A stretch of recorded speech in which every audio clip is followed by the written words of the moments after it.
Austraeoh by Imploding Colon, read by Deathlight, Chapter 90, House. Rainbow Dash walked up slowly, quietly. She narrowed her eyes, then reaching a hoof forward, she gave the wooden edge of the thing a slight push. The boat rocked ever so slightly in the wet sand. A loose collection of fishing tools rattled between the decrepit seats. A rope was fastened to the bow of the vessel, mooring it to a wooden pole sticking partially out of the waters at the edge of the lake.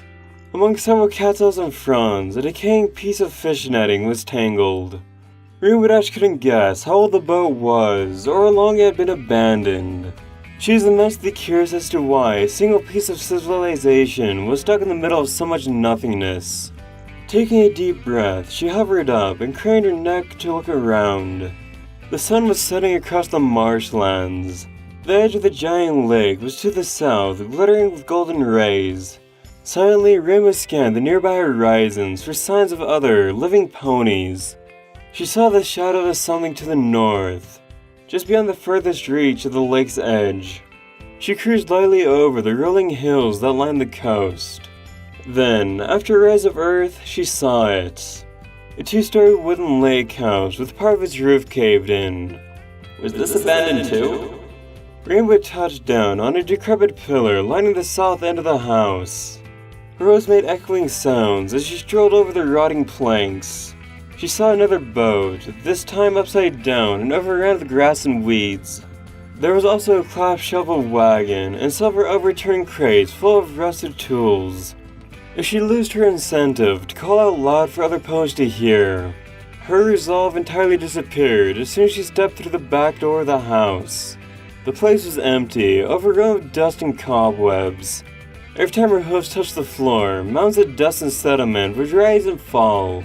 The walls were stripped bare of portraits, and the bookshelves were empty as the boggy landscape surrounded the building.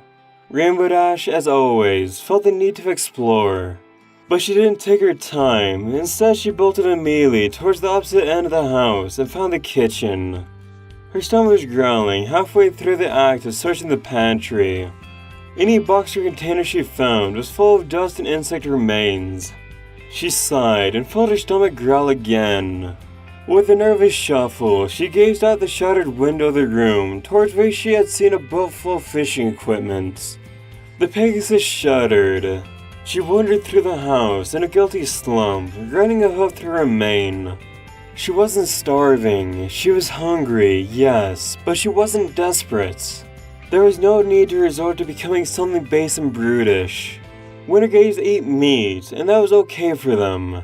However, fishing at Quest was allowed for the feeding and maintenance of animals, pets, and forms of livestock in possession of the citizenry. Eating fish would be just as disgusting as eating pony flesh. At least, that's what Rainbow Dash was raised to believe. But here she was, countless kilometers from home, no pony around to hear or see her. Her entire existence was funneled down the act of flying east. Even in the darkest nights, when her thoughts belonged to no pony but herself, Rainbow couldn't deny that this was most likely going to be a one-way trip. She snapped out of it, realizing she was ascending through the house, but her wings weren't moving. It turned out that Rainbow was scaling the stairs, so she entered the second-story bedroom. The roof had partly disappeared. The sun was almost beneath the western horizon, and it was bathed in the wooden interior with an amber glow, where the wind blew in from the marshlands almost constantly. Any dust and debris had been fanned out ages ago. So when Rainbow Dash stumbled upon the lone mattress in the corner of the place, it struck her as being remarkably pristine. She shrugged to herself. She had slept in far dirtier, muddier places. In a way, this felt like a palace to her wandering figure. Without thinking twice, she climbed into the bed, relaxing her aching muscles, and stripped of her saddlebags for the first time in days. She felt immeasurably comfortable, as if she weighed half as much. Normally, this would inspire her to flit about and do backflips. But for the time being, Rainbow was overcome with a heavenly drowsiness. She rolled over in the bed, took one last glimpse of the crimson world softly settling outside, and yawned.